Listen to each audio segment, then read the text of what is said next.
I remember staring up at the ceiling from the dentist's chair as a child and wondering with genuine perplexity, how am I here again?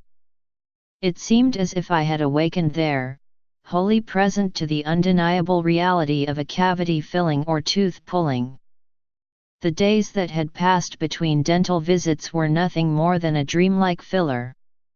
Only in the chair did real life flare back into being, the drill keeping me relentlessly awake to the present moment. In the grip of pain, a tinge of anger would arise. How had I let all those carefree days slip past me in what felt like an instant? I spent a great deal of mental energy in my adolescence trying to capture that dreamlike filler, to perpetually feel what the Buddhist teacher Thich Nhat Hanh calls the non-toothache that I unknowingly walked around with most days. It was an exercise in imaginatively conjuring pain in order to appreciate its absence. And not just ordinary pains, but colossal ones. I was looking up the road of my life to see epic losses of health, of kin, of life itself and feel the weight of ensuing grief. I wanted to harness that emotional energy, to have it rain-fuse my sense of wellness. I wanted to transform future loss into present gratitude. My efforts proved futile, as loss came too soon. At 24, I was found to have a rare and aggressive bone cancer. The year of chemotherapy and surgery that followed whittled away even the most basic capacities whose true worth, I learned, was impossible to capture through imaginative effort alone. The ability to walk, to keep food down, to defecate without electric pain were no longer mundane givens, but miraculous gifts. In their absence, the vibrancy of illness burned brightly. As treatment was nearing its end, my hope of finally being released from its prison was muddled by a subtle despair about life beyond its walls. If a year of back-breaking lows and mind-bending pain would ultimately be erased in the fog of complacency and ingratitude, what did it all amount to? I needed to retain that vibrancy, to resist being lulled into trance by the hum of wellness from which I had struggled to awake since my days in the dentist's chair. But as my health returned, the vibrancy did fade. Now almost 5 years in remission, I notice myself falling back into that same pattern of trying to harness the vibrancy of illness, of forcing myself back into the dentist's chair to avoid my failure to feel the non-toothache. I am learning, however slowly, that maintaining that level of mental stamina, that fever pitch of experience, is less a recipe for enlightenment, and more for exhaustion. The existentialist philosopher Jean-Paul Sartre describes our experience as a perpetual transitioning between unreflective consciousness, living in the world, and reflective consciousness, thinking about the world. Gratitude seems to necessitate an act of reflection on experience, which, in turn, requires a certain abstraction away from that direct experience.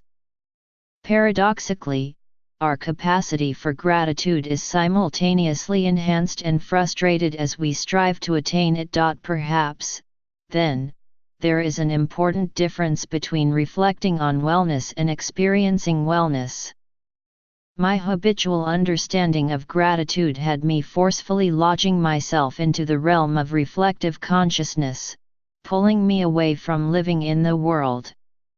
I was constantly making an inventory of my wellness, too busy counting the coins to ever spend them.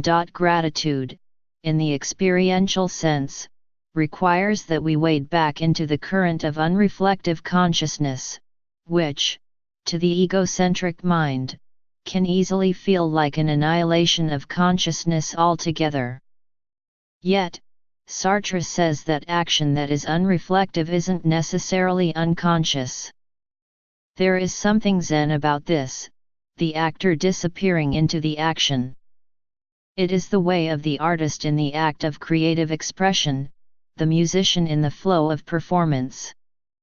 But, to most of us, it is a loss of self and the sense of competency that comes with it. My attempts to harness the vibrancy of illness have largely been to avoid this plunge into the present.